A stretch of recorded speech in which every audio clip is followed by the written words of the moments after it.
और कुछ तो ये कह देते हैं कि साहब इन्हें क्या करेंगे पढ़ा के, बेटी तो पराया धन है, बेटी पराया धन।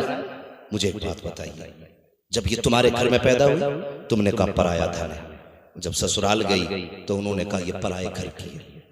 मुझे ये फैसला करके बताओ इस बेटी का अपना घर कौन सा है? ये भी तो दुनिया में इंसान बन के आई है, इसका भी तो अपना हक था। बाप ने कहा पराया धन, ससुराल वालों ने कहा पराये घर से आई है। 18 साल तक ये सुनती रही इसे पराये घर जाना है, और बाकी की जिंदगी के साल इसने ये सुन के गुजार दिए कि ये पराये घर से आई है। मुझे फैसला करके बता इसका अपना घर कौन सा है? बताया जाए क्या इस बेटी को कोई घर दिया कि नहीं?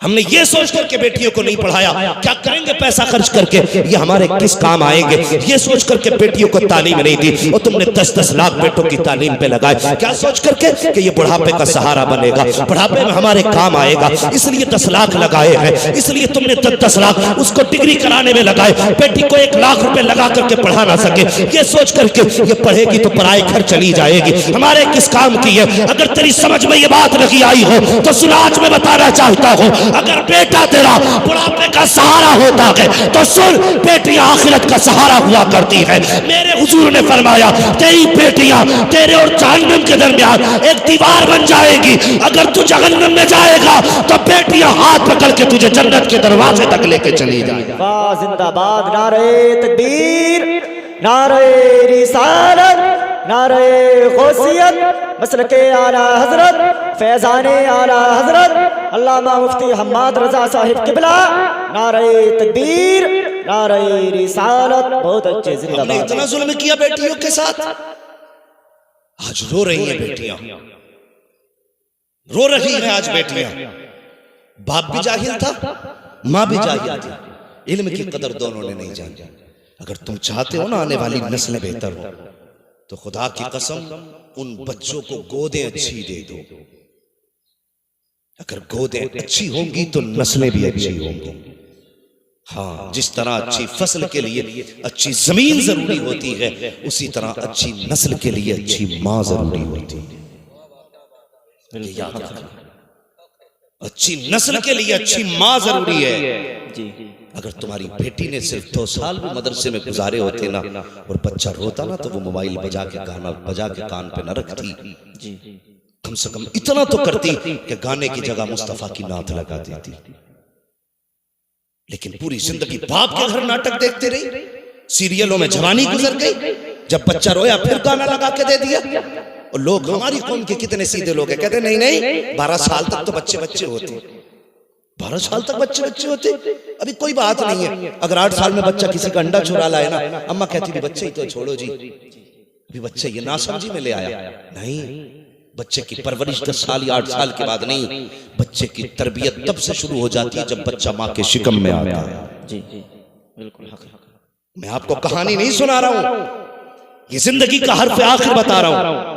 अगर इसको सुनने के बाद भी गफलत की तो कोई बचाने वाला नसीब नहीं होगा। न मियाओं के तावीज बचा पाएंगे, न मियाओं के गंडे बचा पाएंगे। ये याद रखना, बच्चा तभी से तरबियत के लिए मुतवज्जो हो जाता है जब माँ के शिकम में आता है। वो बच्चा नहीं, मेरे उस्ताद गिरामी ने भी बताया, सरकार गो से पाक, अल्लाह अकबर। पूछो ना उलमा साहब, दुनिया में तशरीफ लाए, माँ उस्ताद के पास ले गई, पढ़ाइए ना हजरत मेरे बच्चे को। उस्ताद ने बिस्मिल्लाह पढ़ाई, पढ़ो, पढ़ना शुरू किया, 17 या 14 पारे पढ़ डाले। उस्ताद ने क्या कहा, जहां इतने पारे हिफ्ज़ किए उतने बाकी भी वहीं कर लेते। तो आपने क्या फरमाया था, कहा उस्ताद जिस दरसगाह में मैंने इतने पारे याद किए हैं उस दरसगाह में इतनी पढ़ाए जाते हैं। उस्ताद ने कहा क्या बात, कहना क्या चाहते हो?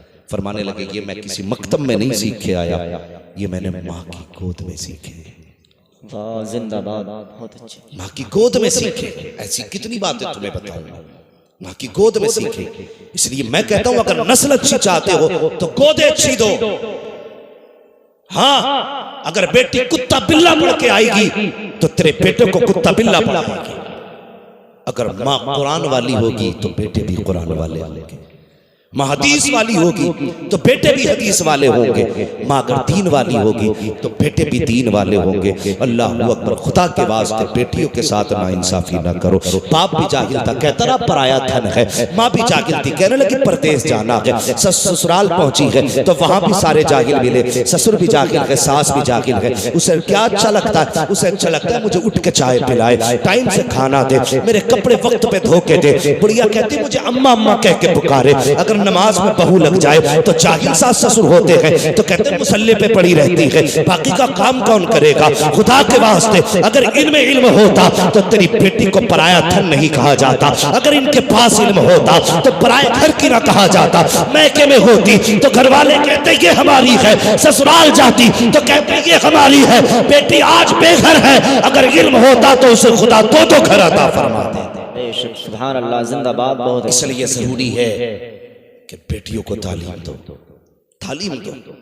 हजरत मुफ्ती साहब किबला के इलाके में, मेरे उस्ताद गिरामी के इलाके में आप चले जाइए, घोसी बस्ती इधर साइड में आप चले जाइए, इतना अच्छा माहौल है, वहां बेटियों को जायदाद में हिस्सा दिया जाता है। लेकिन जानते हो इलाका कैसा है? वो उस घर में हर घर के अंदर आलिमाएं मौजूद है। अगर किसी को खुदा ने 7 बेटियां दी है ना तो सातों की सातों आलिम है। 5 भाई है तो पांचों के पांचों आलिम है। इतना अच्छा माहौल, जब उस इलाके में जाओ ना ऐसा लगता है जैसे मुस्तफा के मदीने की बहारें नजर आ रही है। जी, ये इल्म की बरकतें हैं। लेकिन यहाँ तो इल्म से मतलब ही नहीं है। ना बेटे को पढ़ाया ना बेटी को पढ़ाया। कुत्ता बिल्ली पढ़ाया तो वो बाप की जायदाद को माले गसब समझ के ना उस पर बैठ जाता है। हाँ, ये अब्बा का माल है तो फिर मेरा। ओ भाई, शरीयत ने बेटियों का भी हक रखा है। तुमसे गुजारिश करूंगा, पूछो मुफ्ती साहब किबला से, पूरे इलाके को फतवे हजरत अता फरमाते हैं अपने कलम से। पूछो हजरत से, अगर बेटों का दुगना है ना तो एक हिस्सा बेटी का भी है। देते हम लोग नहीं।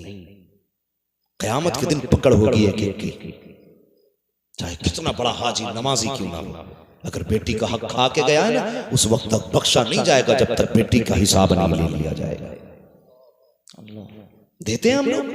बिल्कुल नहीं। बस इंतजार करते हैं। अब्बा कहता ना इसे संभाल बेटे, नाराज ना हुआ कर बहन पे, 18 साल की मेहमान है, फिर चली जाएगी तो ये लौट के नहीं आएगी। और खुदा के वास्ते बाप आया कर, जब तू बेटों को जायदाद बांटा करे ना तो जहाँ बेटों को तूने 2 कमरे दिए हैं, 1 कमरा बेटी को भी दे दिया कर। इसलिए कि जब ये ससुराल से वापस आया करे तो इसे तेरा मेरा मुंह देखना ना पड़ा करे। इसका जब तूने 1 कमरा घर में दिया होगा तो जब आएगी ना तो फख्र से सर उठा के आएगी कि तुम्हारी जायदाद में नहीं आ रही हो, मैं अपने उस मकान में आ रही हूँ जो मेरा बाप मुझे दे करके गया है, जो मेरे बाप ने मेरा हिस्सा मुकर्रर किया है। मैं अपनी जायदाद में आ रही हूँ। कभी बेटियों के साथ ना इंसाफी ना किया करो, इन्हें कमजोर ना जाना करो, बेटियों के साथ उनका हक ना खाया करो। अल्लाह तौफीक दे तो बेटियों का हक अदा किया करो। बेटियां पैदा हो तो चेहरे उतर जाते हैं, कहते नहीं बेटा होगा तो इसे डॉक्टर बनाऊंगा। बेटी पैदा हुई तो काम काज में लगा दिया। कितने तुमने मीठा जहर बेटियों को दिया, उसको पूरा जिंदगी तुम उससे घर की सफाई कराते रहे, उससे बिस्तर उठवाते रहे, बिछवाते रहे,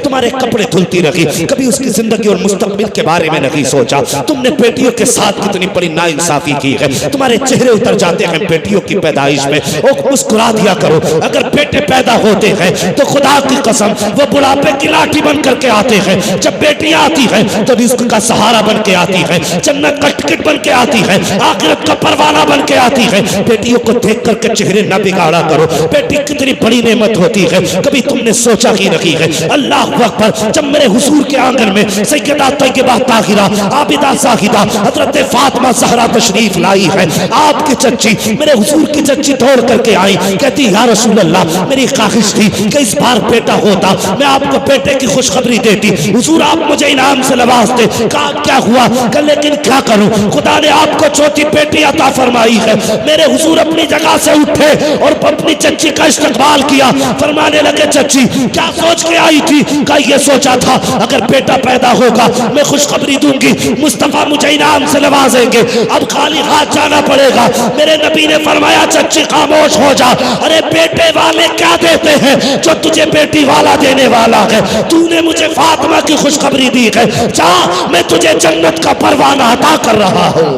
जिंदाबाद। नारे तकबीर, नारे रिसालत, नारे गौसियत, मसल के आला हजरत फैजान आला हजरत अल्लामा मुफ्ती हम्माद रजा साहिब किबला।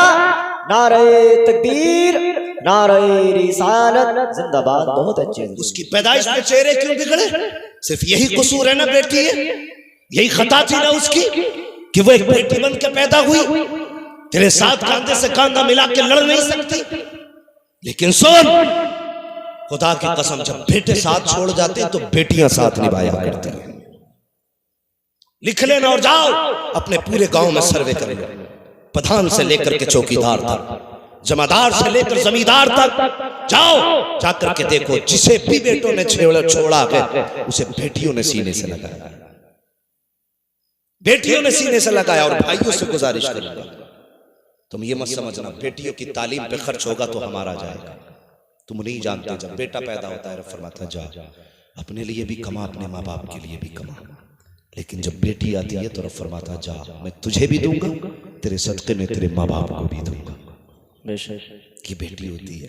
और पूछो यार बेटियों वालों से, खुदा की कसम मैं दावे के साथ कहता हूँ, जिस घर के अंदर 9 बेटे और 1 बेटी ना हो, वो घर 9 बेटों के होते हुए कब्रिस्तान लगता है। और जिस घर में बेटे ना हो, 1 बेटी हो, खुदा की कसम वो अकेली बेटी पूरे घर को जन्नत बना के रखती है। ये बेटी की बरकत है। और सुनो, दावे के साथ कहता हूं, कितनी भी थक के आओ, मजदूर तबके के लोग होंगे, मेहनत कश लोग होंगे, कितना भी थक के आओ, शाम को अगर बेटी सीने पे लेट जाए ना, उसके ठोकरों के सदके में अल्लाह बदन की थकन उतार दिया करता है। लेकिन हमने बेटियों के साथ ना इंसाफी पैदाइश से की है। बेटी पैदा हुई ना तो दादा का मुंह बिगड़ गया, फोन करके कहते हैं सुन रहे तेरे घर में बेटी आई है, क्या हुआ तुझ पे पहाड़ गिर गए? कि ख्वाहिश थी पोता है, वाह मांग पोते सजदों में यही जूते मारेंगे। मैं जानता हूं बेटों से नस्ल चलती है, लेकिन जानते हो बेटियां घर का वकार होती हैं, बाहर होती हैं बेटियां घर की। ससुर जो दादा है ना, उसके कलेजा फट गया, आज बेटी पैदा हो गई बेटे के घर में, मर गया तो कि नहीं मेरा बेटा पहले से गरीब था, फिर बेटी आ गई, अब जिंदगी में कहां से कमाएगा? नादान सुन, अगर गरीब था और बेटी आ गई है ना, तो समझ ले अल्लाह ने तेरे घर में रिस्क के दरवाजे खोल डाले। अब तक चटनी से खाता रहा, अब बेटी आई है तो चटनी से नहीं खाएगा, अल्लाह तुझे अच्छे से अच्छे लुक़मे अता फरमाएगा। चेहरे बिगाड़ दिए, बेटी आ गई, लड्डू बांट देना, बेटा होता तो लड्डू बांटते। क्यों भाई, बेटी पे लड्डू नहीं बांटे जा सकते? क्या फायदा, इससे क्या मतलब है? वो अल्लाह के बंदे सुन, बेटियां रहमत होती हैं, जब अल्लाह दे तो रहमत